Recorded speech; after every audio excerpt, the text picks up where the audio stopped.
Guten Tag, Herr von Matt. Grüße Sie. Also, Sie haben 2012 ein Essayband veröffentlicht, haben den Schweizer Buchpreis auch erhalten dafür. Und ein Essay haben Sie neu geschrieben. Ich lese den Titel vor: Die Schweiz zwischen Ursprung und Fortschritt zur Seelengeschichte einer Nation. Sie fangen an in diesem Essay mit einer Interpretation dieses Bildes. Ja, erstmal also, warum dieses Bild, die Gotthardpost, ja, warum? Und zweitens, Sie interpretieren das im Grunde genommen mehrere Mal. Sagen Sie uns, warum fangen Sie Ihr Essay mit so einem Bild an? Ja, dieses Bild ist eines der bekanntesten und berühmtesten Bilder der Schweiz. Außerhalb der Schweiz kennt das niemand, aber in der Schweiz wissen alle Leute, wo das mal gehangen hat bei den Großeltern oder Rudolf Koller, 1873. Ja, aus den 70er Jahren des 19. Jahrhunderts. Und alle haben da eine Erinnerung daran. Ich habe sehr viele Echos bekommen und alle haben gesagt, das Bild war damals dort und das war damals dort. Das war also sehr populär. Es ist ein Bild, das eigentlich populär ist, weil es die gute alte Zeit verkörpert, die Postkutschenzeit und so weiter. Aber tatsächlich, und das habe ich dann bei der Arbeit an diesem Bild gesehen, ist es ein sehr doppeldeutiges Bild. Es ist ja auch eine gefährliche Situation. Es ist ein Kalb da, das vor den Pferden, vor den rennenden Pferden davonläuft. Man weiß nicht, wird es überfahren, kommt es um, stürzt die Kutsche um. Hat Angst? Es hat offensichtlich Angst. Es ist also eigentlich auch eine gefährliche Situation. Es ist die Straße, die alle Leute kennen, auf der Südseite des St. Gotthard. Eine immer noch gefährliche Straße.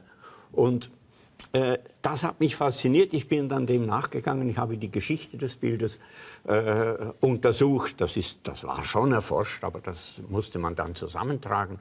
Und ja, das Spannende war, dass es eigentlich gleichzeitig, zur gleichen Zeit, als das entstand, war eigentlich der Eisenbahntunnel schon fast fertig. Also ein bisschen unterhalb dieser Stelle, wo das Bild spielt, wenn man so sagen kann, war bereits der Eisenbahntunnel fertig. Und damit war es mit den Postkutschen dann vorbei. Ja, aber da gibt es auch diese Kühe, die sind überhaupt nicht verängstigt. Wenn man die sieht, die sind eher gelangweilt, schauen sie dem Schauspiel zu. Und sie sagen, es ist nicht nur ein konservatives Manifest, sondern sie erklären uns, dass eigentlich dieses Bild auch das Problem von Ursprung und Moderne darstellt und die Gefahr. Das ist die Neuinterpretation oder die Interpretation, die Sie bringen. Ja. Weil das Bild von verschiedenen Geschwindigkeiten spricht. Und der Prozess der Modernisierung ist immer auch ein Konflikt der Geschwindigkeiten.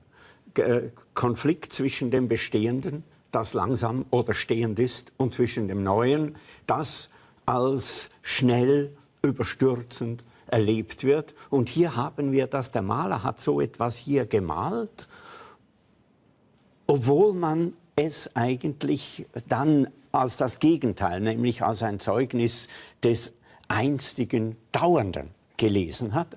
Aber wenn man es genauer sieht, betrachtet, dann sieht man, dass es hier wirklich bereits um den Konflikt unterschiedlicher Geschwindigkeiten geht.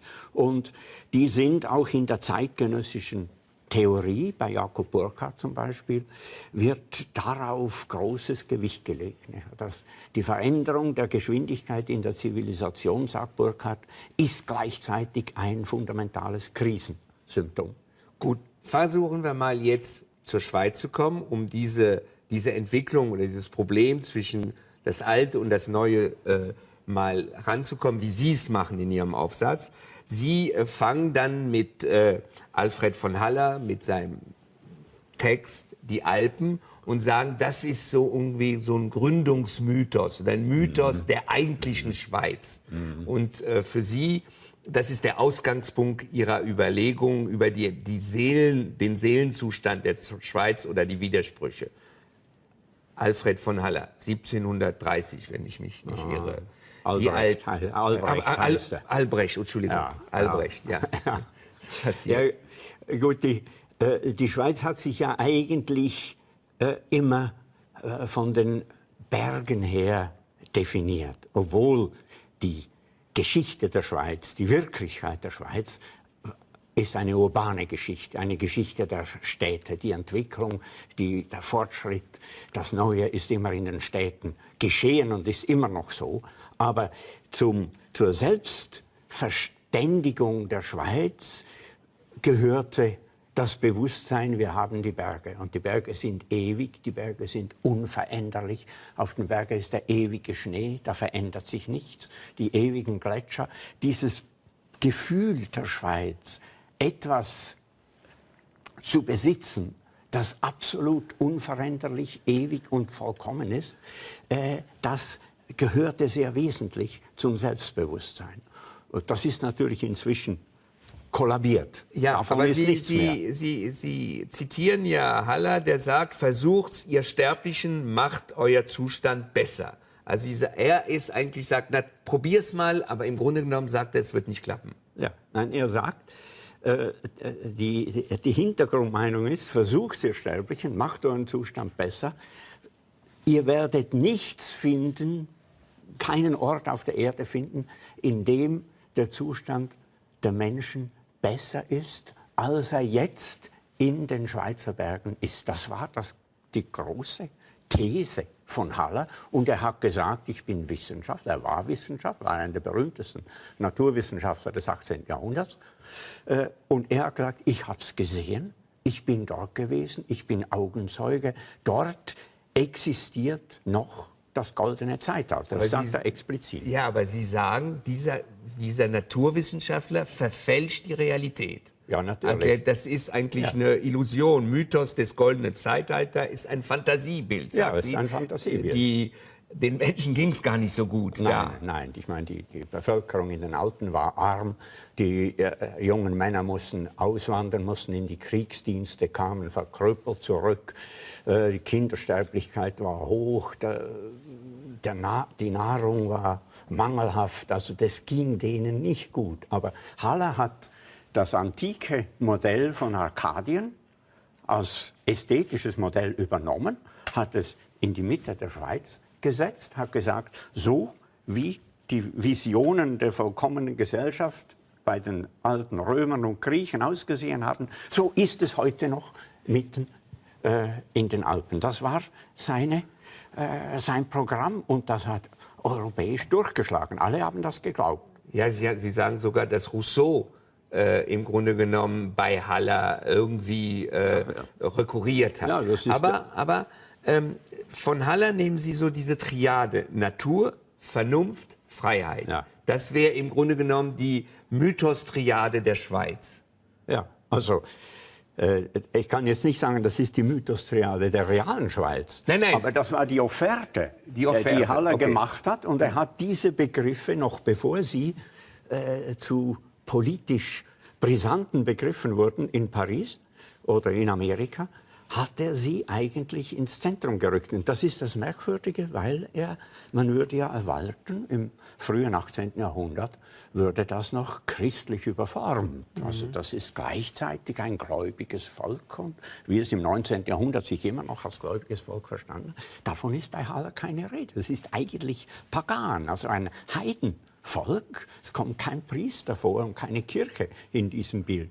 Das zeigt alles, wie merkwürdig das ist, auch wie konstruiert und wie dann, welchen Effekt das gemacht hat. Aber das Interessante ist, dass Sie in dieser Diskussion um Haller plötzlich Condorcet einfliegen lassen, reinbeamen, der französische Humanist, der auch im Grunde genommen ja geschrieben hat, das Alte wird verschwinden, die Vernunft wird siegen.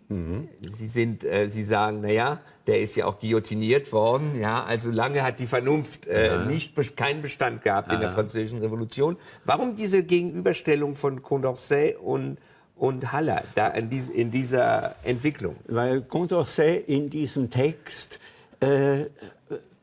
geradezu urbildlich und lapidar einen neuen Geschichtsbegriff lanciert, die Geschichte als ein gerade ausgerichteter Prozess des Fortschritts zum immer Besseren bis hin zur vollkommenen Gesellschaft. Also was dann Hegel übernommen hat und Marx und alles, die haben ja Die immer Suche den nach der Liana- vollkommenen Gesellschaft. Ja, das Ziel ist die vollkommene Gesellschaft und die Menschheit ist auf dem Weg. Also diese neue Glaubensakt, der das christliche Weltbild abgelöst hat, dass die Menschheit selber auf dem Weg zu dem von ihr selber verfertigten Paradies ist.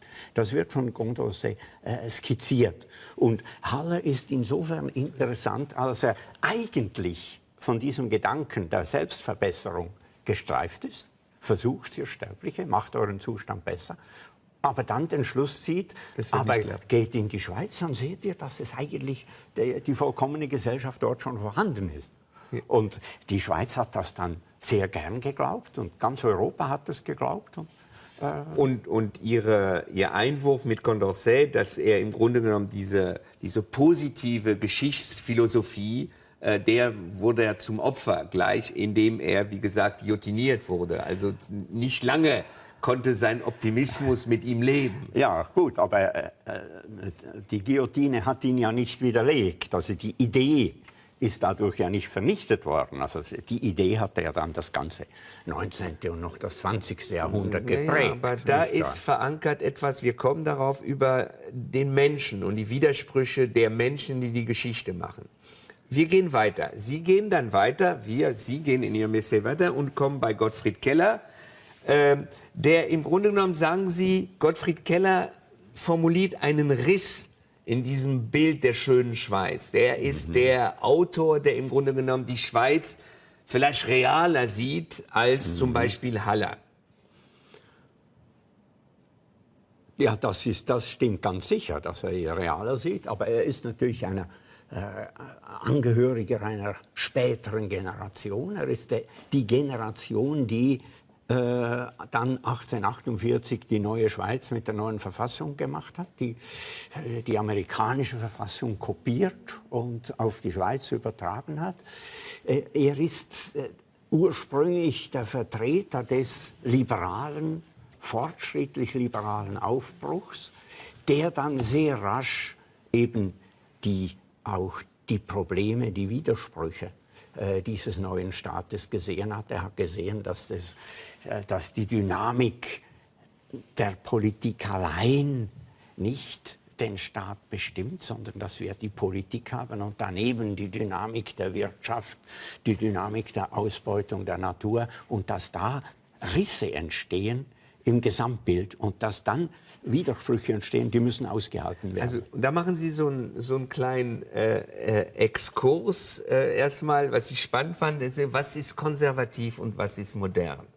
Und irgendwie, Sie sagen, richtig ist, was kommen wird, aber kommen wird, was einmal war, ist dann der konservativ-progressive und der progressive-konservative. Ja. Also Sie drehen das um und sagen, so einfach ist die Konservativen sind für das Alte und die Modernen sind für was Neues, sondern im Grunde genommen vermischt sich das oder widerspricht sich das auch manchmal. Ja, das ist beide.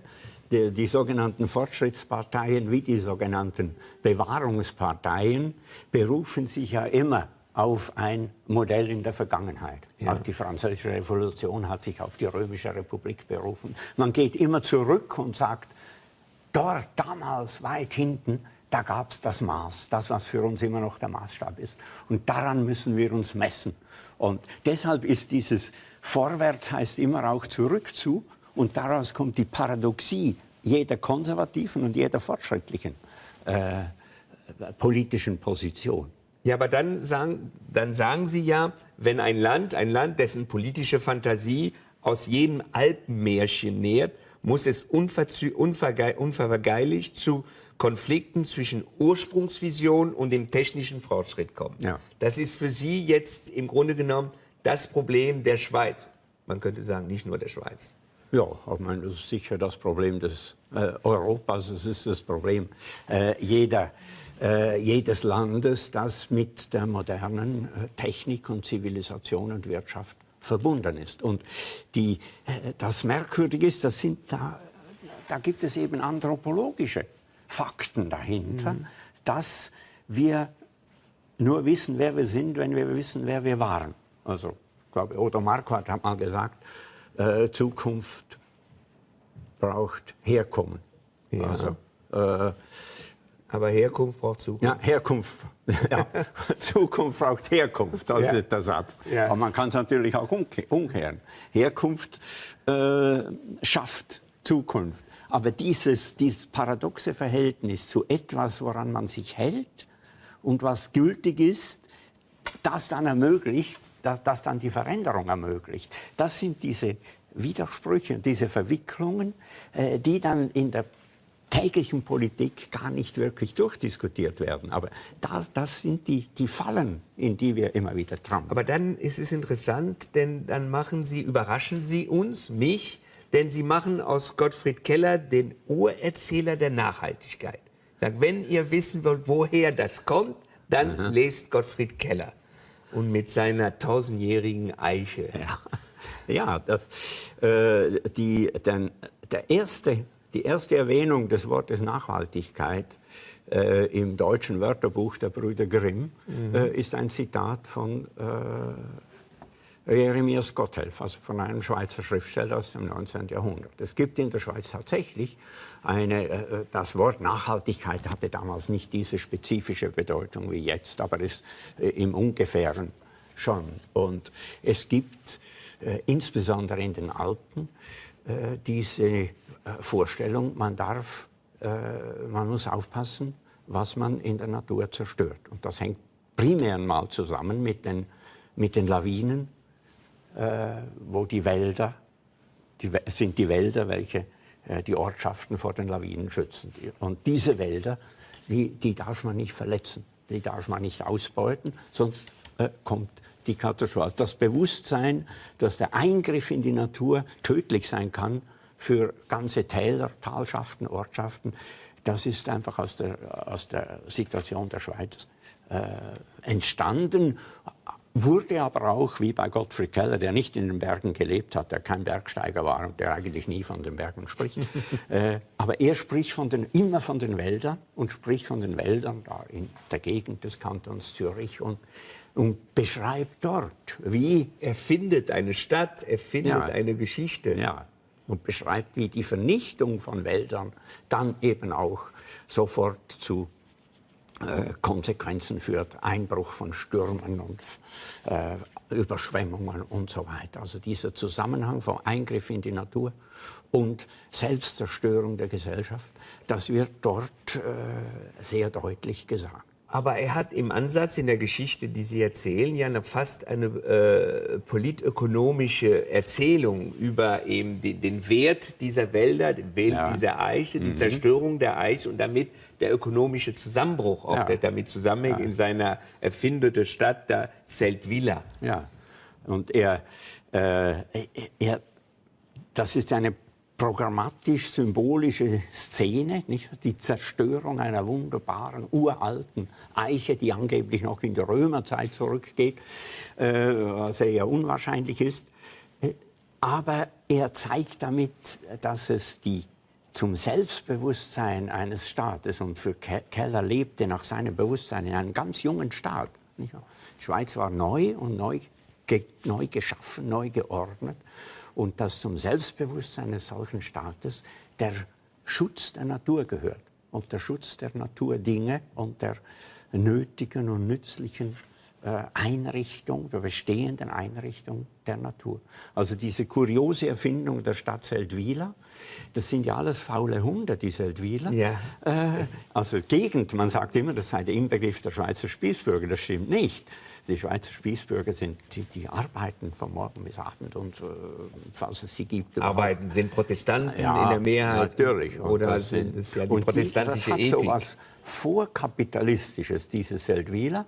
Sie machen alle Konkurs, wenn sie 40-jährig sind, aber sie können weiterleben, weil diese Stadt sehr große Wälder hat und die können sie nutzen und vermarkten und sie nehmen nie mehr weg, sie nehmen nie mehr Holz aus den Wäldern, als wieder nachwächst. Also das ist das Nachhaltigkeitsprinzip. Da bringt er eine Nachhaltigkeitsfabel eigentlich herein. Sie entwickeln dann und fangen an zu diskutieren, ist die Schweiz ein Sonderfall und sagen, Sonderfall ist erstmal vielleicht der falsche Begriff, aber jedes Land hat einen nationalen Stil, der das sozialpolitische Leben eines Landes prägt. Was ist für Sie der nationale Stil der Schweiz an diesem, jetzt, wo wir mit Gottfried Keller? Das könnte ich jetzt so eigentlich nicht formulieren.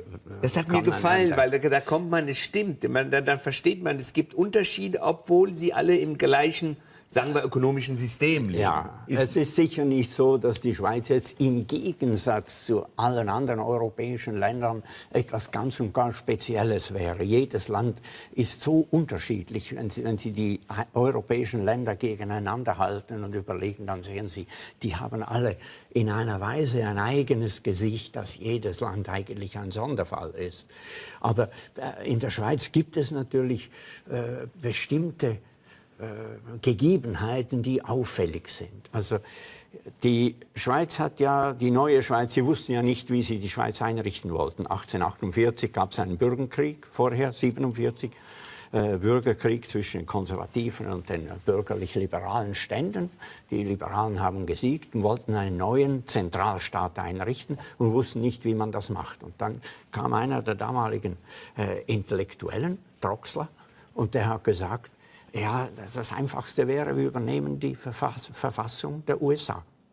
Föderaler Staat. Ja, der USA, also mit diesen Staaten. Philadelphia. Und haben aber dann, und dann kommt vielleicht das Schweizerische herein, nachdem Sie suchen, haben aber dann gesagt, aber einen Präsidenten, das geht nicht. Die Berner akzeptieren keinen Zürcher und die Innerschweizer keinen Protestanten als Präsidenten und die Bündner sowieso keinen aus dem Thurgau oder aus dem Tessin und die kommen noch die Romans dazu, die Französischsprachigen und die Tessiner. Das geht nicht. Ein Präsident, dann geht die Schweiz am nächsten Tag kaputt. Dann machen wir 7. Die haben also die Funktion des amerikanischen Präsidenten auf 7 aufgeteilt. Und da konnten sie dann die verschiedenen Ecken und Länder der Schweiz zusammenbringen. Und das ist das, was wir heute das Prinzip der Konkordanz nennen. Also wir haben eigentlich eine eingerichtete Allparteienregierung oder Mehrparteienregierung. Es ging dann lange. Also am Anfang waren nur die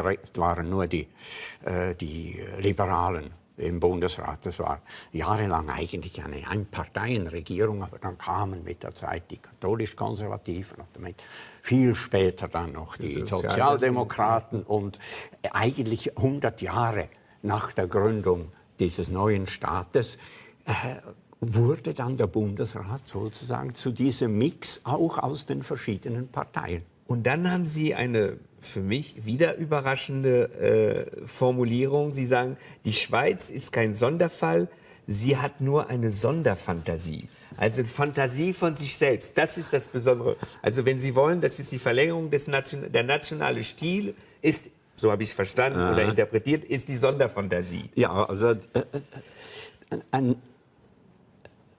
Identität ist immer ein Fantasieprodukt. Die Identität gibt es nur über die Herkunft, das Wissen von der Herkunft und das Wissen, wo man hin will. Und dazu braucht es Fantasiebilder. Die Vergangenheit wird immer konstruiert. Jedes Land konstruiert seine Vergangenheit und dann sagt es, wir sind die das damals waren. Und das war natürlich Schweiz ist kein Sonderfall, es hat nur eine Sonderfantasie. Das war ein bewusst provokativer Satz, weil das ist ein heiliger Satz in der Schweiz. Ja, da kommen die Heiligtümer, da gehen Sie gleich an die Neutralität, sagt sie. Jetzt vergiss sie, die ist uns aufgezwungen worden. Ja, natürlich, das sind einfach jedes Land hat natürlich auch seine heiligen Sätze. Ja. Und der Sonderfall Schweiz ist so ein heiliger Satz, den ich nie ganz verstanden habe. Dass sie anders ist als andere Länder, ist ja klar. Aber alle Länder sind anders als die anderen Länder. Und bestimmte Dinge, Eigenheiten hat sie sicher. Und es geht eben darum, die Schweiz ist schon ein Land, in dem es solche heiligen Sätze immer noch gibt. Und wenn man da gelegentlich einen Stein in den Hühnerhof wirft, gibt es ein Geflatter und das ist auch wohltuend. Ja, aber Sie sagen ja, dieser Isolationismus, der ist ja von den Mächten in der Zeit, im Grunde genommen aufgedrückt worden. Die sagen, ja, okay, ihr könnt, aber ihr müsst zulassen, dass die Wege offen sind und ansonsten müsst ihr neutral bleiben. Ja, Es war nicht die Schweizer, die sagen, wir wollen neutral sein, sondern es wurde ihnen gesagt, ihr müsst neutral sein. Ja, das ist natürlich beides. Die Schweizer wollten auch irgendwann nicht mehr auf jedem Schlachtfeld mitstreiten und unter Umständen die Leute vom Nachbardorf totschlagen.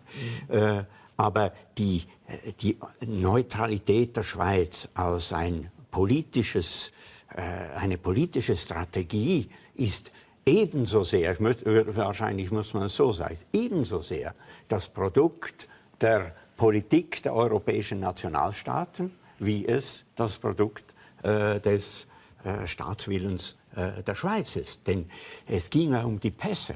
Und das ging das ganze 19. Jahrhundert und auch noch im 20. Jahrhundert um die Pässe.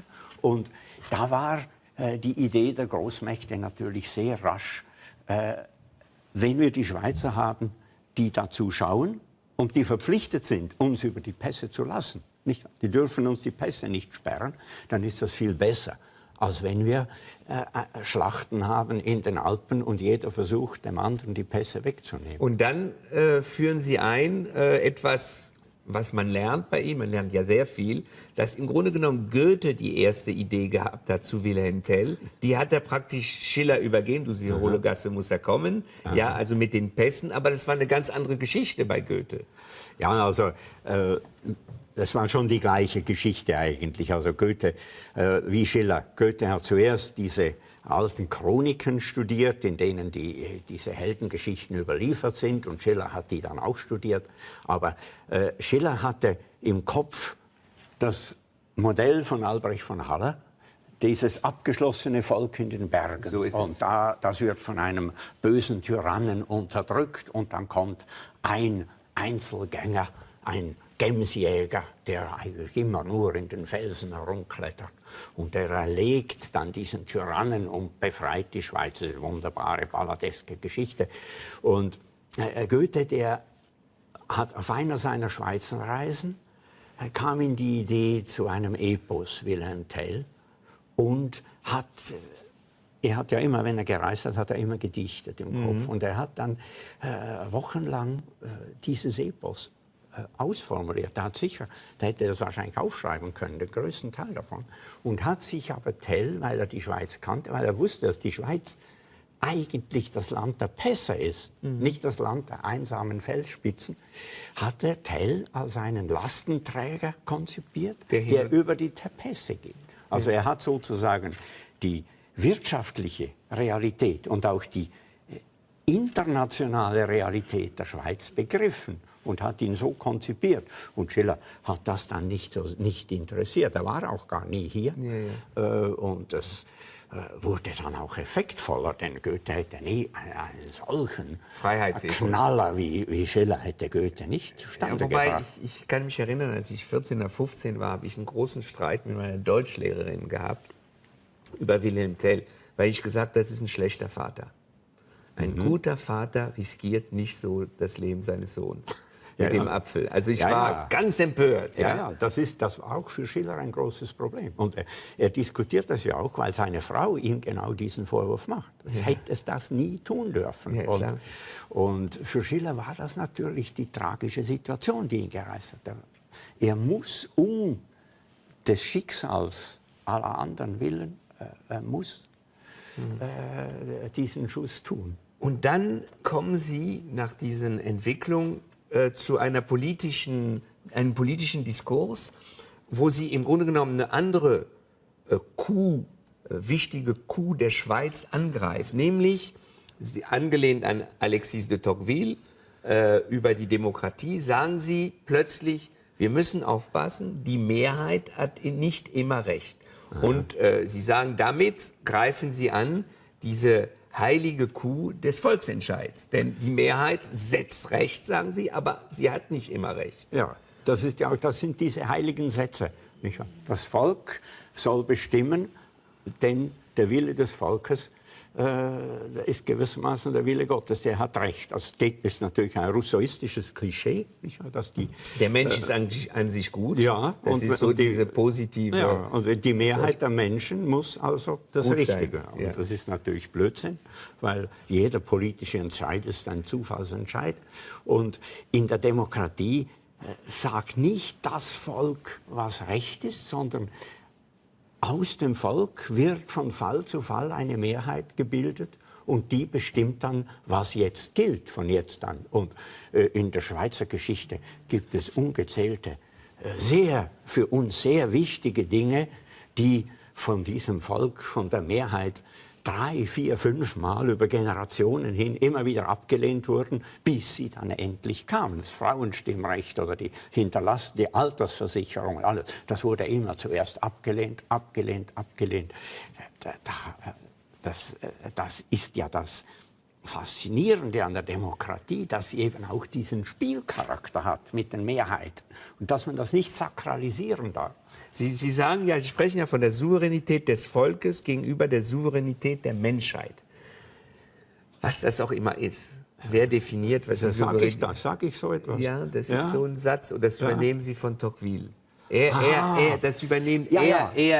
Natürlich. Ja, aber Sie übernehmen das mit Sympathie. Ja, so. Er sagt, so lese ich es. Nein, das stimmt schon. Er sagt, wonach bemisst sich denn das höchste Recht? Also wenn die Mehrheit wirklich in Dinge entscheidet, die nach dem tiefsten generellen Bewusstsein der Mehrheit gegen die Menschlichkeit verstoßen und gegen die Menschenwürde, dann kann die Mehrheit nicht Recht haben. Und dann muss auch unter Umständen die Mehrheit zurücktreten oder er sagt dann, aus einem solchen Staat würde ich dann weggehen. Und dann machen Sie überraschend wieder aus Gottfried Keller einen Herold Tocquevilles. Und Sie sagen, der frühere Gottfried Keller, Natur und Vernunft kommen in der Mehrheit zusammen und begrüßen die Freiheit. Und dann, ein Vierteljahrhundert später, spricht Gottfried Keller davon, dass die große Mehrheit von einem Einzelnen vergiftet werden kann. Das heißt, kann in eine Diktatur hineingleiten. Ja, nicht unbedingt eine Diktatur, aber sie kann zu sehr problematischen, das wäre dann noch ein Schritt weiter in die Diktatur. Das hat sich ja dann in Deutschland, haben wir das dann erlebt und andernorts auch. Aber er hat schon im 19. Jahrhundert gesehen, dass eben die Mehrheit auch verzerrt werden kann durch neue Faktoren. Und für ihn, er hat bereits an einer anderen Stelle gesagt, es wird eine Zeit kommen, wo in der Schweiz sehr große Vermögen sich bilden. Und dann, das wird der Moment sein, wo es sich zeigt, was diese Demokratie wert ist. Er hat also vorausgesehen. Das ganze Problem des Finanzkapitals. Ja. Und die Steuerung der Propaganda durch große Vermögen, durch Millionenvermögen, die untergründig eingeschossen werden und die Meinungsbildung verändern, das hat er als eine der großen Gefahren der Demokratie erkannt. Und ich meine, wenn Sie an Amerika denken, man könnte auch an die Schweiz denken, aber wenn Sie an Amerika denken, was da dieses Geld für eine Rolle spielt bei der Wahl eines Präsidenten. Sie müssen ja Geld haben, um Präsident zu sein. Ja, zu werden. Das sind das ist eine der großen Schwierigkeiten der Demokratie, der großen Probleme, die die Demokratie hat. Und dann, entschuldigen Sie, kommen Sie wieder zum Gotthard zurück.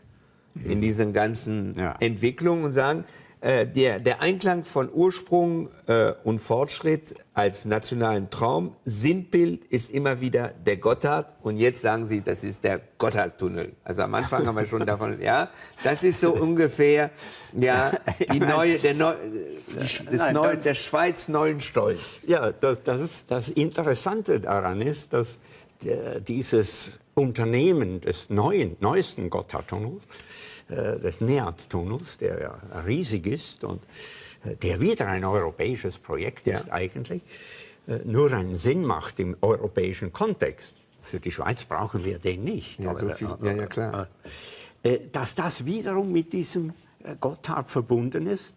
Der Gotthard ist so eine Art, ich sage mal, er ist der Sinai der Schweiz, weil man sich immer wieder auf ihn beruft. Und man hat dann auch diesen Gotthard. Obwohl es ist nicht der höchste, Sie sagen Es ist Grimsel und überhaupt kein Funka. Berg. Es ist kein Berg. Es ist kein Berg. Es ist ein Sattel, es ist ein Übergang. Man kann ihn nicht zeichnen. Niemand kann den Gotthard zeichnen. Das Matterhorn kann man zeichnen, aber nicht den Gotthard. Ja. Aber der Gotthard gilt als die Mitte der Schweiz. Und es gab dann schon früh diesen Mythos, dass vom Gotthard alle großen Stürme Europas ausgehen. Also dann die Vorstellung, die Schweiz ist in der Mitte Europas, ist das Herz Europas. Und das Herz dieses Herzens ist der Gotthard und aus dem strömen alle Wasser des Kontinents. Stimmt natürlich nicht, der Inn kommt aus dem Engadin und so weiter, also das geht alles nicht Also Sie auf. kommen immer wieder Aber sagen, Leute, die Schweiz ist nicht eine Insel, sondern die Schweiz ist ein Durchgangslandschaft, wo man von wo irgendwie kommt und irgendwo gehen kann und dazwischen ist die Schweiz. ja, und sie ist wie in einem Blutkreislauf mit dem ganzen Kontinent verbunden. Aber dann habe ich einen Punkt da nicht verstanden, das war ein bisschen davor. Sie machen ja für die Festlegung, was ist die Schweiz, sagen Sie, ganz wichtig ist die Landesausstellung von 1939. Was hat das auf sich? Ja, Sie sind ja richtig fasziniert von dieser Landesausstellung. Das ist ja, Also für mich war das Kriegsausbruch, Landesausstellung, oho. Wie haben Sie das, was bedeutet das? Das war natürlich auch der Versuch, einen Stein in den Hühnerhof zu werfen. Weil diese Landesausstellung war während des Krieges, noch in der Nachkriegszeit, eine geradezu sakrale Angelegenheit und als das Heiligste der Schweiz in Erinnerung. Da hat sich die Schweiz sozusagen selber gefunden und selber dargestellt und die Schweiz wurde einig und hat sich positioniert gegenüber den Diktaturen und so weiter. Also es war auch eine gewaltige ideologische Angelegenheit. Dann kamen die Intellektuellen der 60er Jahre und dann die 68er erst recht und die haben gesagt, Landesausstellung, das war der Helvetofaschismus. Weil es die Flüchtlingsfrage damit völlig ausgeklammert hat. Zum Beispiel das, aber auch alles andere wurde dann eben als faschistoid dargestellt. Aber wenn man sie genau studiert, diese Landesausstellung, dann hatte sie zwei Funktionen. Sie hatte einerseits diese Funktion, die Schweiz zu verherrlichen und das Negative auszublenden. Das ist bedenklich, das ist der Kritik würdig, aber sie hatte auf der anderen Seite dazu geführt, dass die Fronten in der Schweiz, auch die politischen Gegensätze, für eine Zeit lang ausgeglichen wurde. Also sie hat dieses Prinzip des Zusammenschlusses, das Prinzip Bundesrat, ein Präsident, aber aus 7 verschiedenen, nicht wahr? Das hat sie in einer neuen Weise neu interpretiert und hat damit sehr wesentlich mitgeholfen, dass sich die Schweiz durch diese Nazizeit irgendwie durchmogeln konnte. Sie hat sich ja durchgemogelt. Sie musste ja irgendwo immer schauen, wie kommen wir durch. Ich kann da denen keinen Vorwurf machen. Ich habe damals schon gelebt. Ich bin 1937 geboren. Und das Dorf, in dem ich aufgewachsen bin, lag neben einem Militärflugplatz. Also wenn der Krieg losgegangen wäre, dann wäre ich am zweiten Tag tot gewesen. Also muss ich denen, die die Schweiz durch diese herausgehalten haben, vor denen habe ich Respekt. Ich weiß, was passiert ist. Ich weiß auch, was die ganze Flüchtlingspolitik und die Grenzen, die zugemacht wurden. Und es ist aber auch nicht so, dass einfach sämtliche Flüchtlinge abgewiesen wurden. Nein, es gab und auch sehr mutige Leute, die Flüchtlinge trotz im Grunde genommen des Befehls keine reingelassen haben. Also eben, es ist dieses graue Gemisch. Nicht wahr? Und alle Gesellschaften sind ein Gemisch. Und Politik ist natürlich immer ein Durchwursteln. Nicht wahr? Das Wursteln ist am meisten verachtet, aber das Durchwursteln ist das, was uns immer wieder rettet. Ja, die Franzosen sind auch nicht alle Widerstandskämpfer gewesen. Ja doch, also das können Sie ja nicht sagen. Können ja nicht mehr nach Frankreich zurück. Gut, dann machen Sie, also mal einen letzten Sprung. Sie machen aus den, ich sage mal, der literarischen Modernen, Max Frisch, Dürrenmatt, die großen Kämpfer gegen die Naturschlechterei. Sie sagen, die haben diese Gedanken über Fortschritt und die Fortschrittsopfer aufgegriffen. Ja, die haben sehr früh, nicht in dem Sinne der späteren grünen Bewegung. Aber doch, Max Frisch hat zum Beispiel sehr früh, schon in den 50er Jahren gesagt, es geht nicht die Art, wie die Schweiz baut, wie die Schweiz überbaut, wie die Schweiz verbaut wird, das ist unmöglich, das muss anders gemacht werden. Das war in einer Zeit, als die Schweiz noch ein wunderbar grünes Land war. Und er hat das vorausgesagt, aber es ist nichts passiert.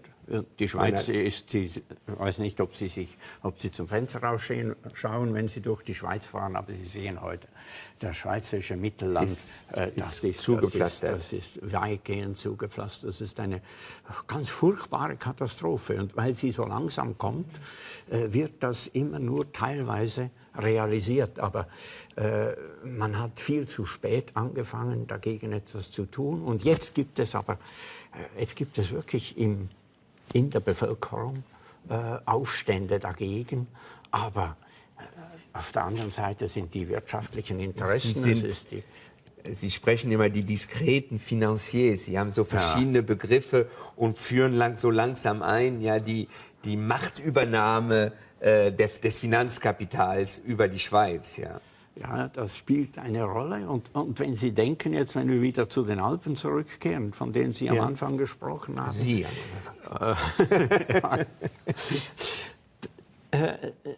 Das ist heute eine neue Ausbeutungszone. Und da gibt es den Widerstand der Bevölkerung dagegen, aber es gibt einen gewaltigen Druck auf die Ausdehnung dieser Ausbeutung der Alpen zu einem riesigen Funpark mit Helikopterlandeplätzen und mit zusammengehängten, mit vernetzten Skisystemen und so weiter, sodass zuletzt irgendwo die letzte Gemse noch krepiert, neben lauter Snowboardern.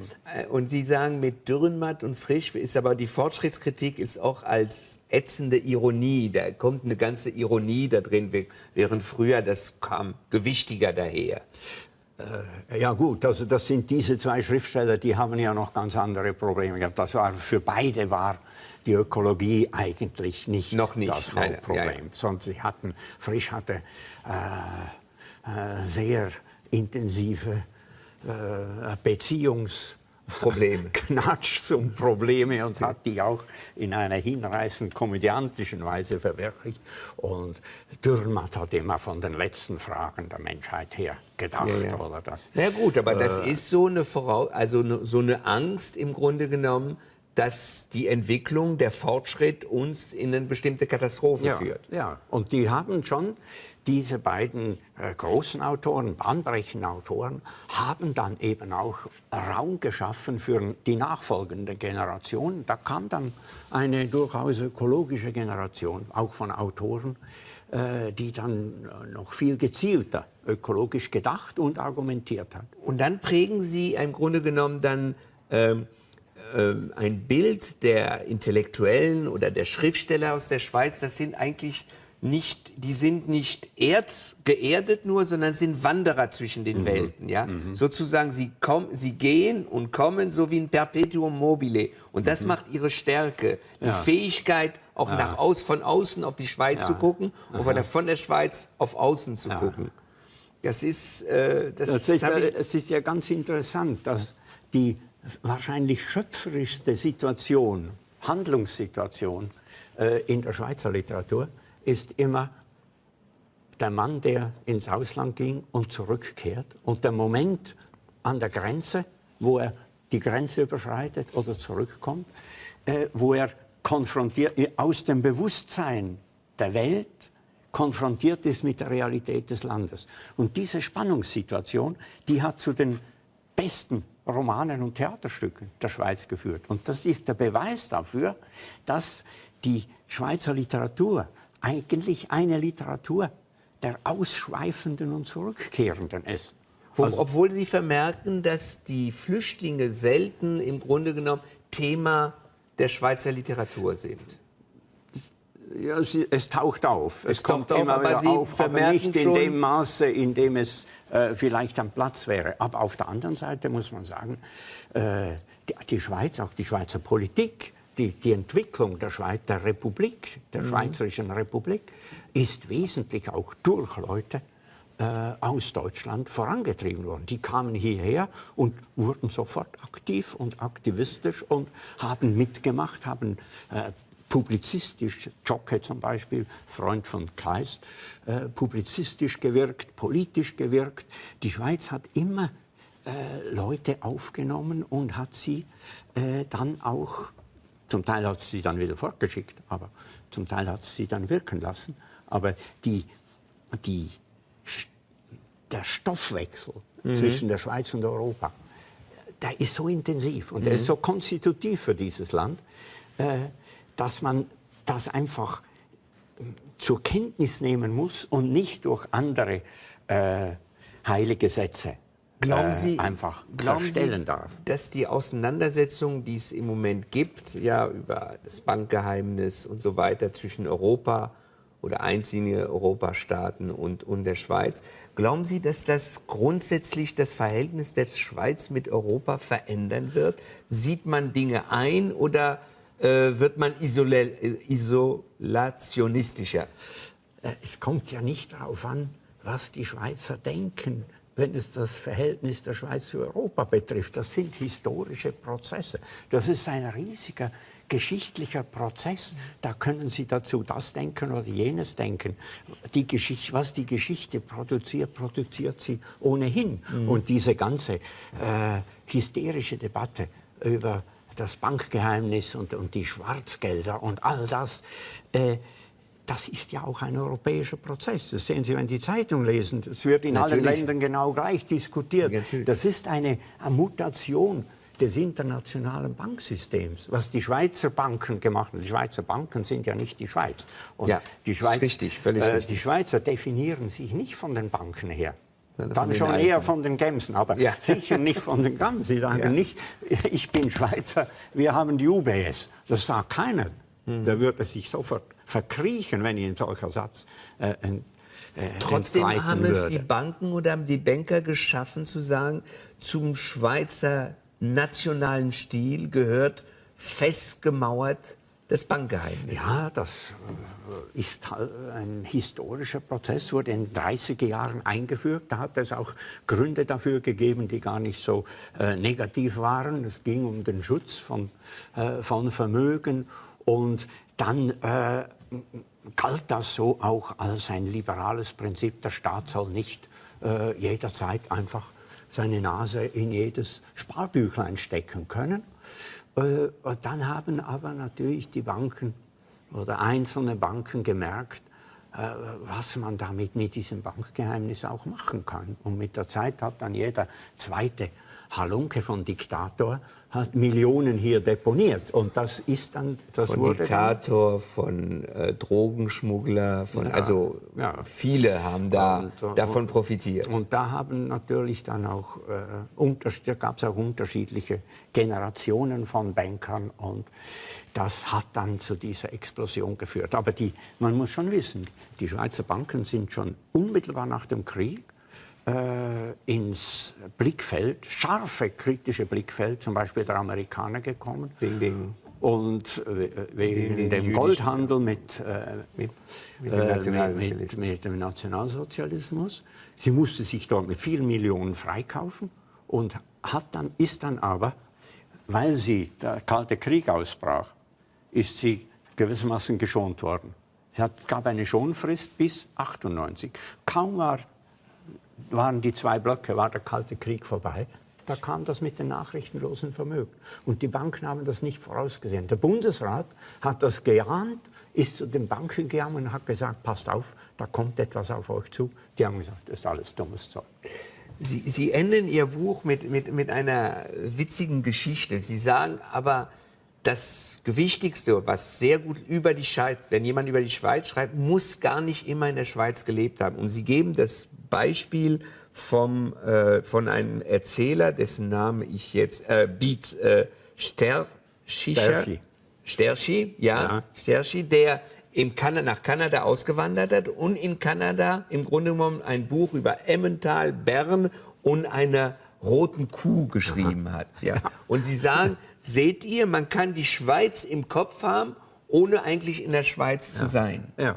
Und das ist auch wieder einer dieser Auswanderer, der die Schweiz erst begreift, wenn er sie von außen sieht. Und deshalb sage ich auch irgendwo, die Schriftsteller seien eigentlich die alten Söldner und Reisläufer, dass sie reisen herum, sie kommen zurück und sie haben ein anderes Bewusstsein, sie haben einen anderen Blick und sie können auch so erst über die Schweiz schreiben. Das gibt es nicht nur in der Schweiz. James Joyce hat seinen Ulysses zu einem großen Teil in Zürich geschrieben. Also da spielt dann das Irland Zürich wieder. Aber welche Bedeutung haben heute, also heute meine ich 2013, welche Bedeutung haben Schriftsteller, Intellektuellen oder welchen Einfluss für das schweizerische Nachdenken heute? Haben sie einen oder ist es eine vergessene Zeit, eine überwundene Zeit? Nein. Man muss eben, diese Frage taucht immer wieder auf. Man sagt, da gab es ja Frisch und Dürrenmatt und so weiter. Aber es ist ja so, dass zur Zeit des Kalten Krieges hatten die Intellektuellen eine andere Funktion, als sie es heute haben. Wir hatten eine andere Medienöffentlichkeit, eine viel, viel versteinertere Verhältnisse. Da hatten die Intellektuellen, auch die Schriftsteller, die Aufgabe, diese Fronten wenigstens aufzubrechen oder alternative Positionen zu signalisieren. Oder zu verteidigen. Sie haben ja, wenn Sie Frankreich nehmen zum Beispiel, Sie haben entweder verteidigen Sie den Westen, Raymond Aron, oder Sie sind mit dem Kommunismus eher eine Zeit lang Sartre und dazwischen haben Sie einen Camus, der sich nicht entscheiden will. Der sagte, beides ist falsch. Aber die Zeit ist vorbei. Die Zeit ist vorbei. Und wir haben heute eine viel breitere Medienöffentlichkeit. Wir haben eine viel heftigere Debatten in den Medien. Also das, was Frisch und Dürrenmatt damals machen mussten, das muss nicht mehr so gemacht werden. Aber was wichtig ist, ist das Vorhandensein einer kreativen Intelligenz, sei das in der Literatur, sei das in anderen Sparten. Wir haben in der Schweiz heute, zum Beispiel in der Architektur, haben wir eine ganze Reihe von Weltarchitekten. Das sind auch Intellektuelle. Man kann Architektur nicht machen, ohne über die Stadt und das Land und die Ökologie nachzudenken. Fotografen, alles Mögliche. Richtig. Das ist ein Zusammenwirken. Und es ist ein Fehler, wenn man immer sagt, wo ist denn der Große, wo ist der Nobelpreisträger? Richtig, aber ist die ökologische Zerstörung, ist es nicht eine neue Herausforderung für Intellektuellen? Das ist nicht in den traditionellen politischen Kategorien zu sehen. Das mag vielleicht in der Schweiz zwischen Ursprung und Moderne, vielleicht kann man da zurückgreifen auf die ganze Auseinandersetzung. Aber es gibt diese Reflexion natürlich in der Gegenwartsliteratur. Es gibt viele Schriftstellerinnen und Schriftsteller, die sich diesen Fragen stellen und die das eben auch mit den Mitteln der Literatur. Literatur ist ja nicht einfach J'accuse, oder? Das kann es gelegentlich geben, aber das ist eigentlich selten. In der Literatur heißt gute Bücher schreiben und sozusagen die Atmosphäre verändern. Ein Schriftsteller, der die Atmosphäre eines Landes verändert, bewirkt natürlich viel mehr als ein Schriftsteller, der irgendwie den Ausgang eines einzelnen Prozesses beeinflusst. Herr von Matt, ich muss Ihnen sagen, ich war von diesen 94 Seiten total fasziniert. Ich habe selten so viel gelernt und ich möchte mich bei Ihnen bedanken, dass ich so viel gelernt habe und ich hoffe, dass unsere Zuschauer auch heute, dass wir das miteinander so dargestellt haben, dass sie es nachvollziehen sollen. Vielen Dank, Herr von Matt. Danke Ihnen. Danke Ihnen. Und wir sehen uns irgendwann nochmal. Wir haben uns vor einigen Jahren im Literaturclub gesehen. Wir werden uns noch einmal sehen. Tschüss und vielen Dank. Das ist ein Wort. Okay.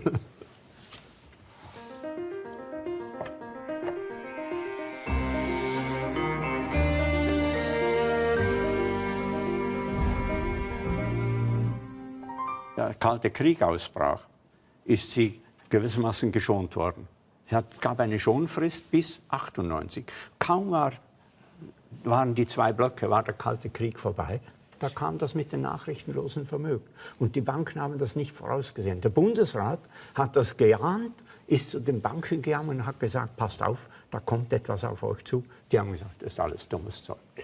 Sie enden Ihr Buch mit einer witzigen Geschichte. Sie sagen aber, das Wichtigste, was sehr gut über die Schweiz, wenn jemand über die Schweiz schreibt, muss gar nicht immer in der Schweiz gelebt haben. Und Sie geben das Beispiel von einem Erzähler, dessen Name ich jetzt, Beat Sterchi, der nach Kanada ausgewandert hat und in Kanada im Grunde genommen ein Buch über Emmental, Bern und eine roten Kuh geschrieben hat. Ja. Und Sie sagen, seht ihr, man kann die Schweiz im Kopf haben, ohne eigentlich in der Schweiz zu sein. Ja.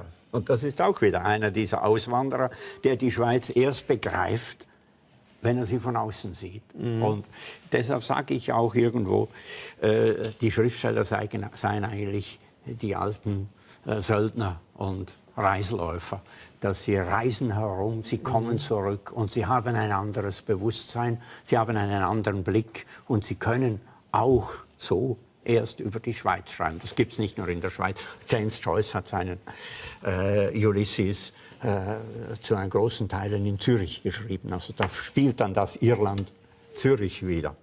Aber welche Bedeutung haben heute, also heute meine ich 2013, welche Bedeutung haben Schriftsteller, Intellektuellen oder welchen Einfluss für das schweizerische Nachdenken heute? Haben Sie einen oder ist es eine vergessene Zeit, eine überwundene Zeit? Nein.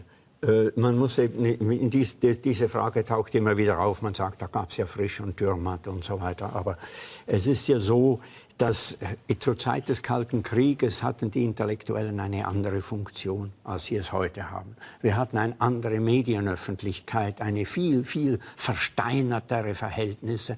Da hatten die Intellektuellen, auch die Schriftsteller, die Aufgabe, diese Fronten wenigstens aufzubrechen oder alternative Positionen zu signalisieren. Oder zu verteidigen. Sie haben ja, wenn Sie Frankreich nehmen zum Beispiel, Sie haben entweder verteidigen Sie den Westen, Raymond Aron, oder Sie sind mit dem Kommunismus eher eine Zeit lang Sartre und dazwischen haben Sie einen Camus, der sich nicht entscheiden will. Der sagte, beides ist falsch.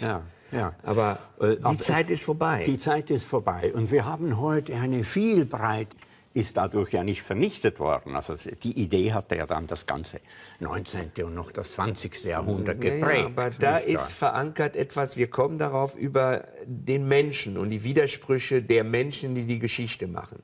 Wir gehen weiter. Sie gehen dann weiter, Sie gehen in Ihrem Essay weiter und kommen bei Gottfried Keller, der im Grunde genommen, sagen Sie, Gottfried Keller formuliert einen Riss in diesem Bild der schönen Schweiz. Der ist der Autor, der im Grunde genommen die Schweiz vielleicht realer sieht als zum Beispiel Haller. Ja, das stimmt ganz sicher, dass er eher realer sieht. Aber er ist natürlich ein Angehöriger einer späteren Generation. Er ist die Generation, die dann 1848 die neue Schweiz mit der neuen Verfassung gemacht hat, die amerikanische Verfassung kopiert und auf die Schweiz übertragen hat. Er ist ursprünglich der Vertreter des liberalen, fortschrittlich-liberalen Aufbruchs, der dann sehr rasch eben auch die Probleme, die Widersprüche dieses neuen Staates gesehen hat. Er hat gesehen, dass die Dynamik der Politik allein nicht den Staat bestimmt, sondern dass wir die Politik haben und daneben die Dynamik der Wirtschaft, die Dynamik der Ausbeutung der Natur und dass da Risse entstehen im Gesamtbild und dass dann Widersprüche entstehen, die müssen ausgehalten werden. Also da machen Sie so einen kleinen Exkurs erstmal, was ich spannend fand, ist, was ist konservativ und was ist modern.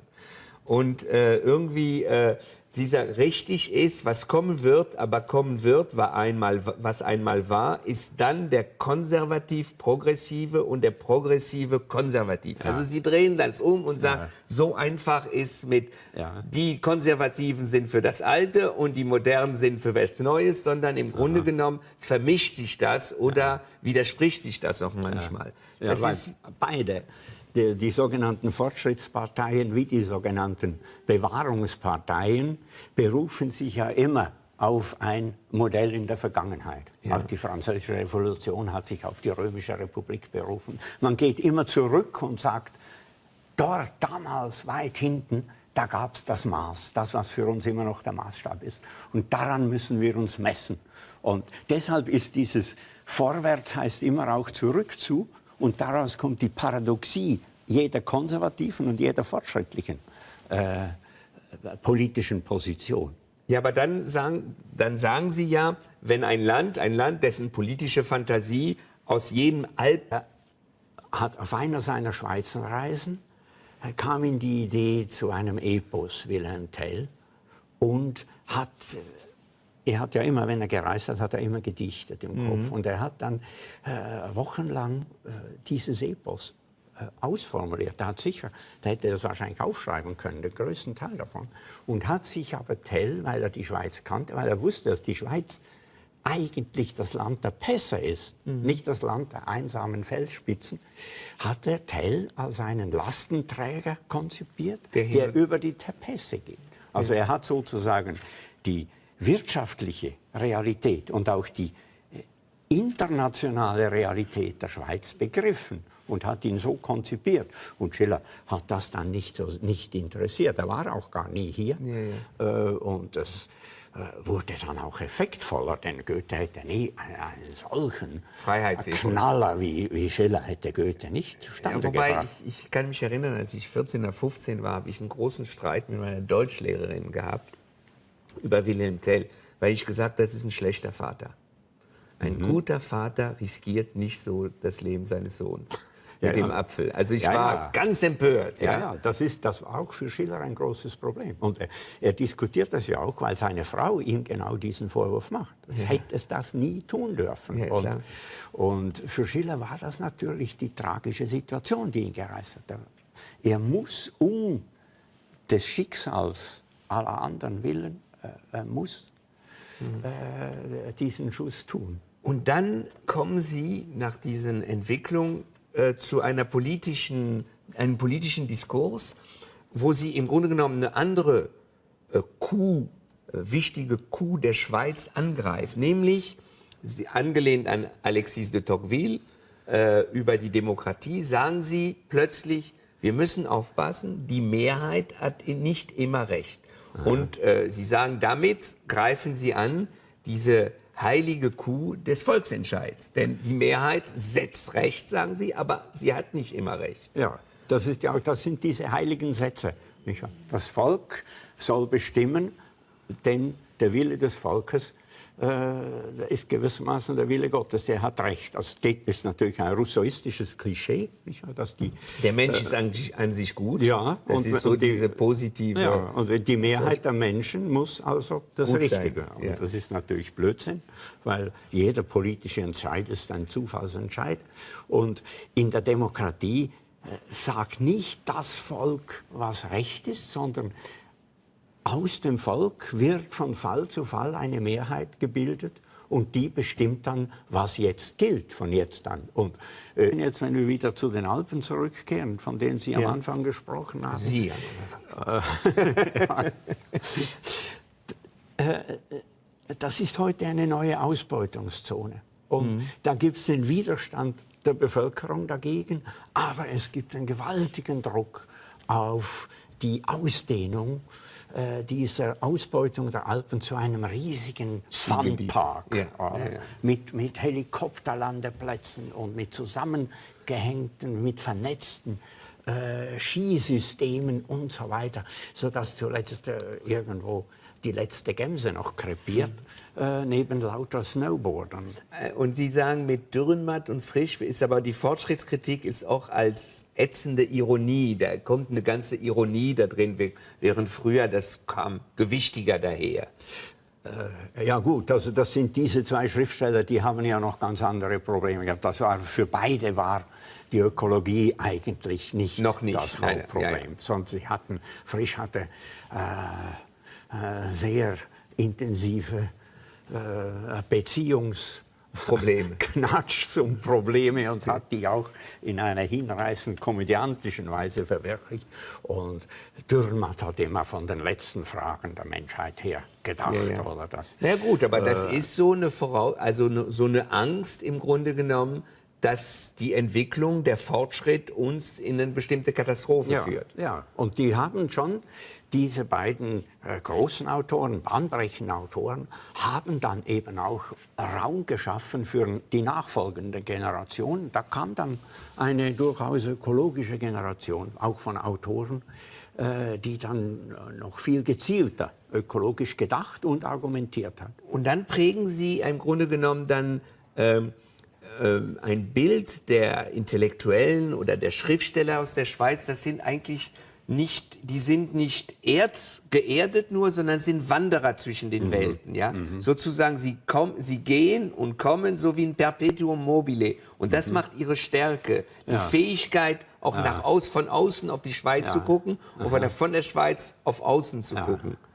Das ist, es ist ja ganz interessant, dass die wahrscheinlich schöpferischste Situation, Handlungssituation in der Schweizer Literatur ist immer der Mann, der ins Ausland ging und zurückkehrt. Und der Moment an der Grenze, wo er die Grenze überschreitet oder zurückkommt, wo er aus dem Bewusstsein der Welt konfrontiert ist mit der Realität des Landes.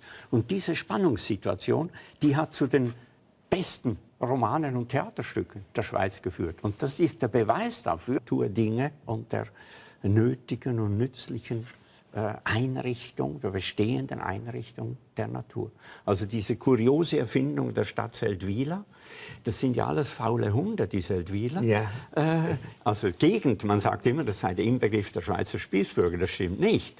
Die Schweizer Spießbürger sind die arbeiten von morgen bis abend und falls es sie gibt. Arbeiten sind Protestanten in der Mehrheit. Natürlich. Oder sind es ja die protestantische Ethik. Das hat so was Vorkapitalistisches, diese Seldwyler.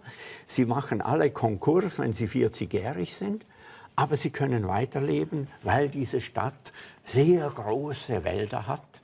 Und die können sie nutzen und vermarkten. Und sie nehmen nie mehr sie nehmen nie mehr Holz aus den Wäldern, als wieder nachwächst. Also das ist das Nachhaltigkeitsprinzip. Da bringt er eine Nachhaltigkeitsfabel eigentlich herein. Sie entwickeln dann und fangen an zu diskutieren, ist die Schweiz ein Sonderfall und sagen, Sonderfall ist erstmal vielleicht der falsche Begriff, aber jedes Land hat einen nationalen Stil, der das sozialpolitische Leben eines Landes prägt.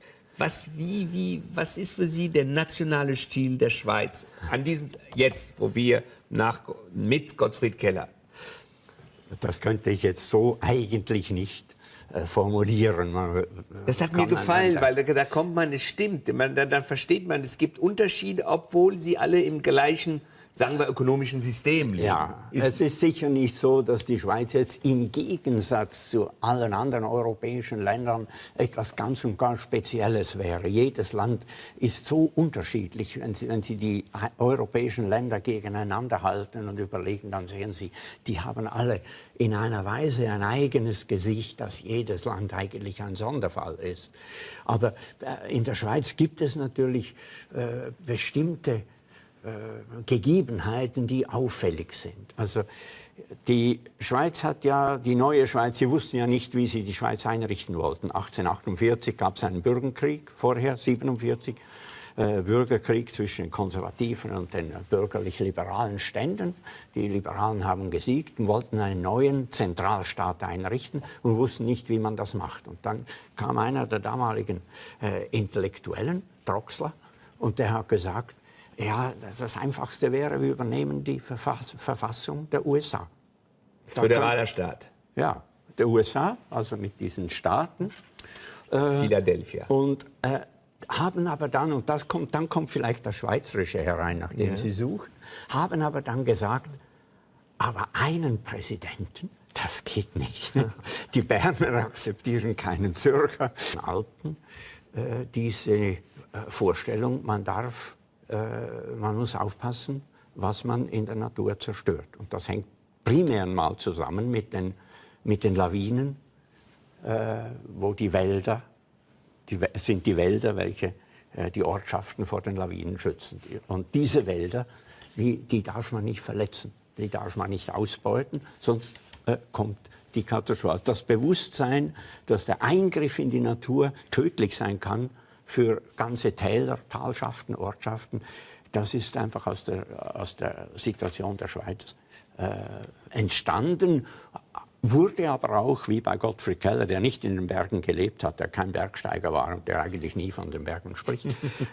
Aber er spricht immer von den Wäldern und spricht von den Wäldern da in der Gegend des Kantons Zürich und beschreibt dort, wie... Er findet eine Stadt, er findet eine Geschichte. Ja, und beschreibt, wie die Vernichtung von Wäldern dann eben auch sofort zu Konsequenzen führt, Einbruch von Stürmen und Überschwemmungen und so weiter. Also dieser Zusammenhang vom Eingriff in die Natur und Selbstzerstörung der Gesellschaft, das wird dort sehr deutlich gesagt. Aber er hat im Ansatz in der Geschichte, die Sie erzählen, ja fast eine politökonomische Erzählung über eben den Wert dieser Wälder, den Wert dieser Eiche, die Zerstörung der Eiche und damit der ökonomische Zusammenbruch, auch der damit zusammenhängt in seiner erfindeten Stadt, da Seldwyla. Ja, und das ist eine programmatisch-symbolische Szene, nicht? Die Zerstörung einer wunderbaren, uralten Eiche, die angeblich noch in die Römerzeit zurückgeht, was ja unwahrscheinlich ist. Aber er zeigt damit, dass es zum Selbstbewusstsein eines Staates, und für Keller lebte nach seinem Bewusstsein in einem ganz jungen Staat. Nicht? Die Schweiz war neu und neu geschaffen, neu geordnet. Und dass zum Selbstbewusstsein eines solchen Staates der Schutz der Natur gehört und der Schutz der Naturdinge und der nötigen und nützlichen Einrichtung, der bestehenden Einrichtung der Natur. Also diese kuriose Erfindung der Stadt Seldwyla, das sind ja alles faule Hunde, die Seldwyler. Ja. Also Gegend, man sagt immer, das sei der Inbegriff der Schweizer Spießbürger, das stimmt nicht. Die Schweizer Spießbürger sind die arbeiten von morgen bis abend und falls es sie gibt. Arbeiten sind Protestanten in der Mehrheit. Natürlich. Oder das ist ja die protestantische das hat Ethik. So was Vorkapitalistisches, dieses Seldwyla. Sie machen alle Konkurs, wenn sie 40-jährig sind, aber sie können weiterleben, weil was die Schweizer denken, wenn es das Verhältnis der Schweiz zu Europa betrifft, das sind historische Prozesse. Das ist ein riesiger geschichtlicher Prozess. Da können Sie dazu das denken oder jenes denken. Was die Geschichte produziert, produziert sie ohnehin. Und diese ganze hysterische Debatte über das Bankgeheimnis und die Schwarzgelder und all das, das ist ja auch ein europäischer Prozess. Das sehen Sie, wenn Sie die Zeitung lesen. Das wird in allen Ländern genau gleich diskutiert. Natürlich. Das ist eine Mutation des internationalen Banksystems, was die Schweizer Banken gemacht haben. Die Schweizer Banken sind ja nicht die Schweiz. Und die Schweiz, richtig, völlig richtig. Die Schweizer definieren sich nicht von den Banken her. Dann schon eher von den Gämsen, aber sicher nicht von den Gamsen. Sie sagen nicht, ich bin Schweizer, wir haben die UBS. Das sagt keiner. Da würde sich sofort verkriechen, wenn ich ein solcher Satz Trotzdem haben es die Banken oder haben die Banker geschaffen, zu sagen, zum Schweizer nationalen Stil gehört festgemauert das Bankgeheimnis. Ja, das ist ein historischer Prozess, wurde in den 30er Jahren eingeführt. Da hat es auch Gründe dafür gegeben, die gar nicht so negativ waren. Es ging um den Schutz von Vermögen und dann galt das so auch als ein liberales Prinzip. Der Staat soll nicht jederzeit einfach seine Nase in jedes Sparbüchlein stecken können. Und dann haben aber natürlich die Banken oder einzelne Banken gemerkt, was man damit mit diesem Bankgeheimnis auch machen kann. Und mit der Zeit hat dann jeder zweite Halunke von Diktator hat Millionen hier deponiert. Und das ist dann... Das von wurde Diktator, von Drogenschmuggler, also viele haben davon profitiert. Und da haben natürlich dann auch, da gab es auch unterschiedliche Generationen von Bankern und das hat dann zu dieser Explosion geführt. Aber man muss schon wissen, die Schweizer Banken sind schon unmittelbar nach dem Krieg ins Blickfeld, scharfe kritische Blickfeld, zum Beispiel der Amerikaner gekommen. Wegen dem Goldhandel mit dem Nationalsozialismus. Sie musste sich dort mit vielen Millionen freikaufen und ist dann aber, weil der Kalte Krieg ausbrach, ist sie gewissermaßen geschont worden. Es gab eine Schonfrist bis 1998. Kaum waren die zwei Blöcke, war der Kalte Krieg vorbei, da kam das mit den nachrichtenlosen Vermögen. Und die Banken haben das nicht vorausgesehen. Der Bundesrat hat das geahnt, ist zu den Banken gegangen und hat gesagt, passt auf, da kommt etwas auf euch zu. Die hat schon unmittelbar nach dem Krieg ins Blickfeld, scharfe kritische Blickfeld, zum Beispiel der Amerikaner gekommen. Wegen dem Goldhandel mit dem Nationalsozialismus. Sie musste sich dort mit vielen Millionen freikaufen und ist dann aber, weil der Kalte Krieg ausbrach, ist sie gewissermaßen geschont worden. Es gab eine Schonfrist bis 1998. Kaum waren die zwei Blöcke, war der Kalte Krieg vorbei. Da kam das mit den nachrichtenlosen Vermögen. Und die Banken haben das nicht vorausgesehen. Der Bundesrat hat das geahnt, ist zu den Banken gegangen und hat gesagt, passt auf, da kommt etwas auf euch zu. Die haben gesagt, das ist alles dummes Zeug. Sie enden Ihr Buch mit einer witzigen Geschichte. Sie sagen aber, das Gewichtigste, was sehr gut über die Schweiz, wenn jemand über die Schweiz schreibt, muss gar nicht immer in der Schweiz gelebt haben. Und Sie geben das Beispiel von einem Erzähler, dessen Name ich jetzt Beat Sterchi,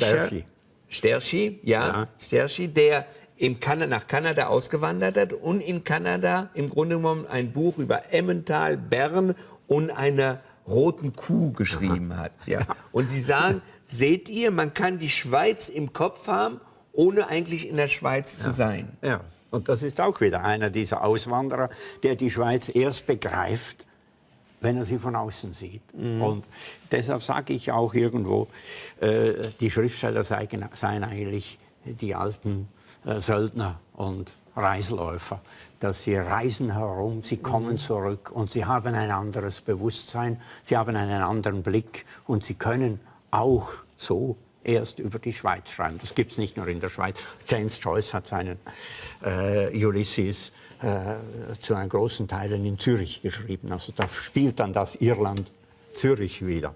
Aber welche Bedeutung haben heute, also heute meine ich 2013, welche Bedeutung haben Schriftsteller, Intellektuellen oder welchen Einfluss für das schweizerische Nachdenken heute? Haben Sie einen oder ist es eine vergessene Zeit, eine überwundene Zeit?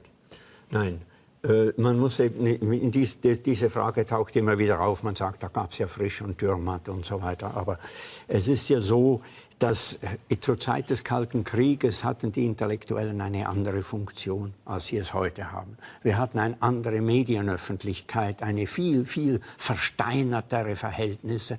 Da hatten die Intellektuellen, auch die Schriftsteller, die Aufgabe, diese Fronten wenigstens aufzubrechen oder alternative Positionen zu signalisieren, Überschwemmungen und so weiter. Also dieser Zusammenhang von Eingriff in die Natur und Selbstzerstörung der Gesellschaft, das wird dort sehr deutlich gesagt. Aber er hat im Ansatz in der Geschichte, die Sie erzählen, ja fast eine politökonomische Erzählung über eben den Wert dieser Wälder, den Wert dieser Eiche, die Zerstörung der Eiche und damit der ökonomische Zusammenbruch, auch der damit zusammenhängt in seiner erfindeten Stadt, der Seldwyla. Ja, Und das ist eine programmatisch-symbolische Szene, nicht? Die Zerstörung einer wunderbaren, uralten Eiche, die angeblich noch in die Römerzeit zurückgeht, was eher unwahrscheinlich ist. Aber er zeigt damit, dass es zum Selbstbewusstsein eines Staates, und für Keller lebte nach seinem Bewusstsein in einem ganz jungen Staat. Nicht? Die Schweiz war neu und neu geschaffen, neu geordnet. Und dass zum Selbstbewusstsein eines solchen Staates der Schutz der Natur gehört. Und der Schutz der Naturdinge und der nötigen und nützlichen Einrichtung, der bestehenden Einrichtung der Natur. Also diese kuriose Erfindung der Stadt Seldwyla, das sind ja alles faule Hunde, die Seldwyler. Ja. Also Gegend, man sagt immer, das sei der Inbegriff der Schweizer Spießbürger, das stimmt nicht. Die Schweizer Spießbürger sind die arbeiten von morgen bis abend und falls es sie gibt. Arbeiten sind Protestanten ja, in der Mehrheit. Natürlich. Oder sind es ja die protestantische das hat Ethik. so was Vorkapitalistisches, diese Seldwyler. Sie machen alle Konkurs, wenn sie 40-jährig sind. Aber sie können weiterleben, weil diese Stadt sehr große Wälder hat. Und die können sie nutzen und vermarkten. Und sie nehmen nie mehr weg, sie nehmen nie mehr Holz aus den Wäldern, als wieder nachwächst. Also das ist das Nachhaltigkeitsprinzip. Da bringt er eine Nachhaltigkeitsfabel eigentlich herein.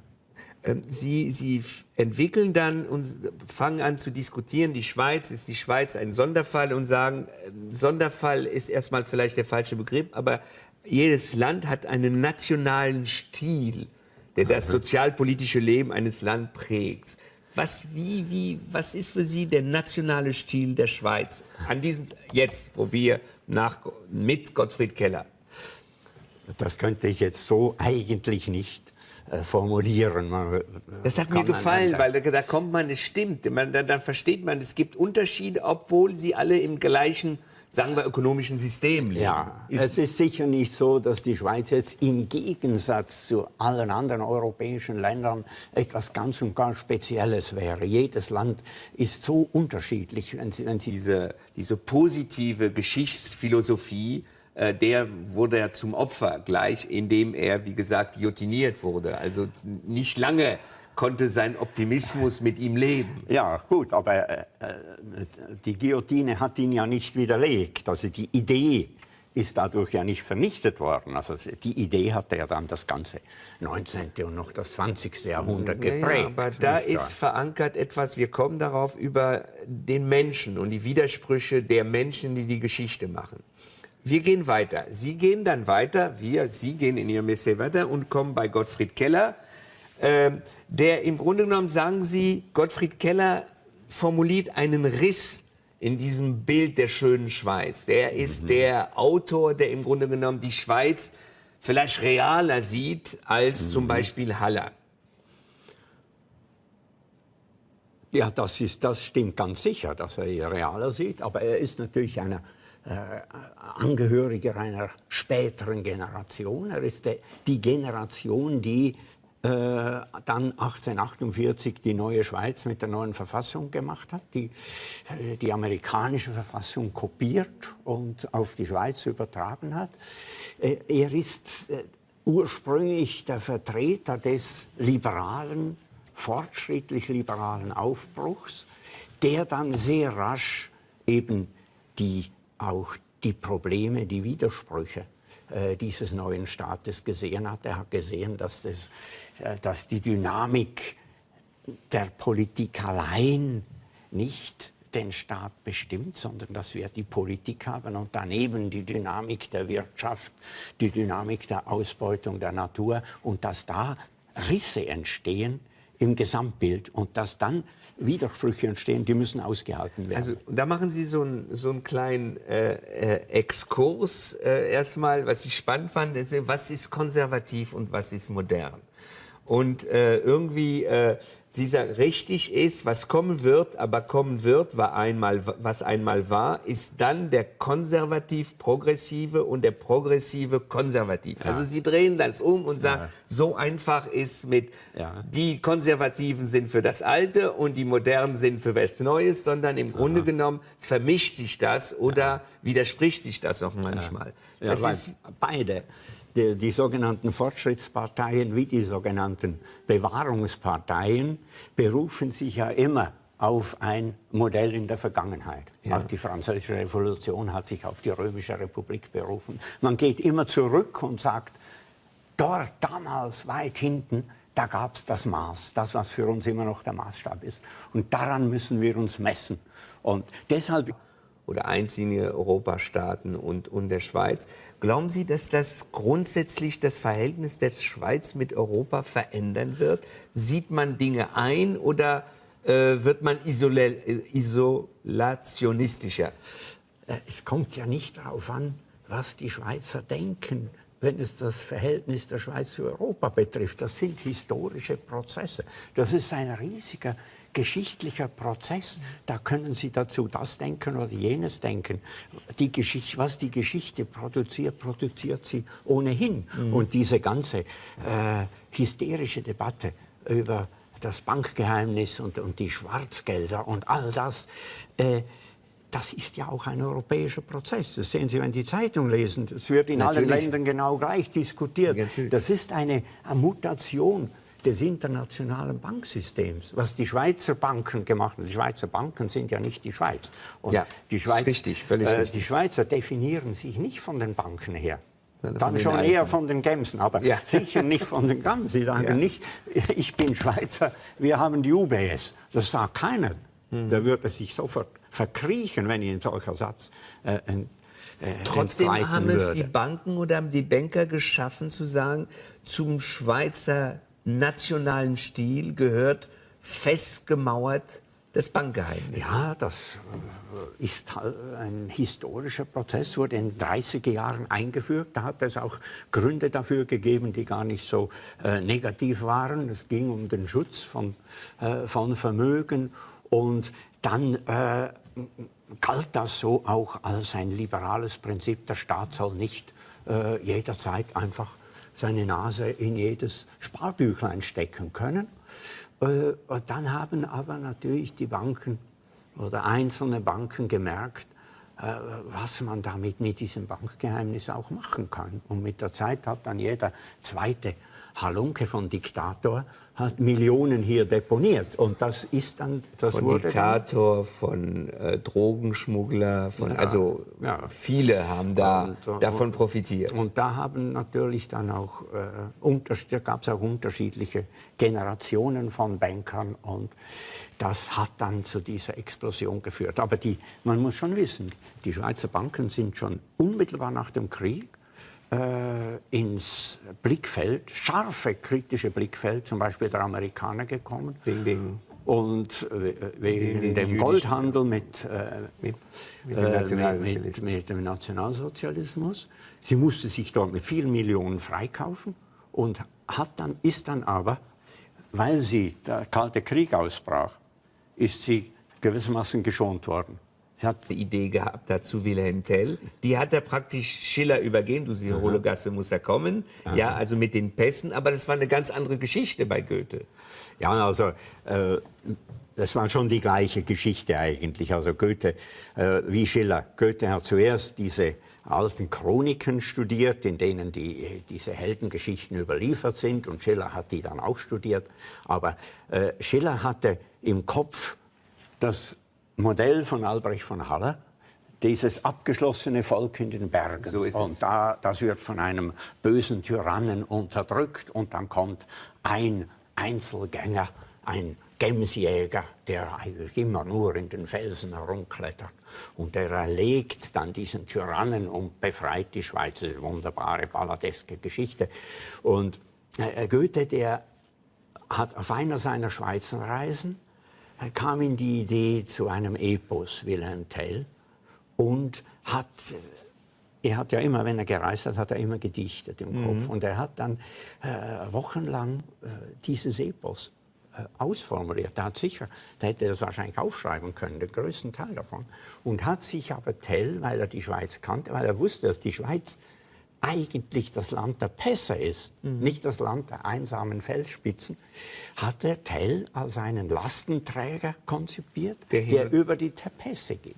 Also er hat sozusagen die wirtschaftliche Realität und auch die internationale Realität der Schweiz begriffen und hat ihn so konzipiert. Und Schiller hat das dann nicht interessiert. Er war auch gar nie hier. Und das wurde dann auch effektvoller, denn Goethe hätte nie einen solchen Knaller wie Schiller hätte Goethe nicht zustande gebracht. Ich kann mich erinnern, als ich 14 oder 15 war, habe ich einen großen Streit mit meiner Deutschlehrerin gehabt über Wilhelm Tell, weil ich gesagt habe, das ist ein schlechter Vater. Ein guter Vater riskiert nicht so das Leben seines Sohns. Mit dem Apfel. Also ich war ganz empört. Ja, das war auch für Schiller ein großes Problem. Und er diskutiert das ja auch, weil seine Frau ihm genau diesen Vorwurf macht. Er hätte es das nie tun dürfen. Ja, und für Schiller war das natürlich die tragische Situation, die ihn gereizt hat. Er muss des Schicksals aller anderen willen, diesen Schuss tun. Und dann kommen Sie nach diesen Entwicklungen zu einem politischen Diskurs, wo Sie im Grunde genommen eine andere wichtige Coup der Schweiz angreifen, nämlich angelehnt an Alexis de Tocqueville über die Demokratie, sagen Sie plötzlich, wir müssen aufpassen, die Mehrheit hat nicht immer recht.